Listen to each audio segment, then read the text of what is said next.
এই গরমে আপনার গরুরা পর্যাপ্ত পরিমাণে গোসল করান। গোসল করানোর পরে কমপক্ষে একটু বেশি সময় এই যে এভাবে গরুর যে পিঠ আছে পিঠ গোড়াতে পানি মারবেন। পর্যাপ্ত গোসল করতে কমপক্ষে এই যে সারা বাংলাদেশের কথা বলতে পারবো না, আমাদের নেত্রকোনায় প্রচন্ড হিট চলতেছে 2-3 দিন যাবত। যে গরম পড়ছে এই গরমে কমপক্ষে 2 বার গোসল করে দেবো গরুরা প্রতিদিন, কমপক্ষে 2 বার পানি মারতে গরু শরীরে। আর না হয় গরু যে কোনো সময় চুপ করতে পারে, দুধের গাভী তারা বেশি রিস্কে থাকে।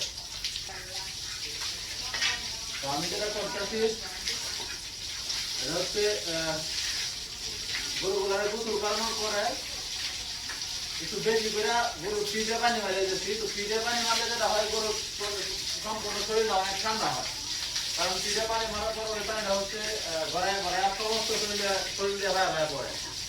এই জন্য গরুর শরীরটা পুরো একদম ঠান্ডা হয়ে যায়। এই জন্য ভালো করে যেভাবে পিঠে পানি মারবে গরুর শরীর গোসল করানোর পর যখন তাপমাত্রা অনেক বেশি থাকবে তখন এভাবে যে পুরো পিঠ 2 হাত পানি দিয়ে দেবেন, তাহলে গরুর সমস্ত শরীর হচ্ছে ঠান্ডা হয়ে যাবে।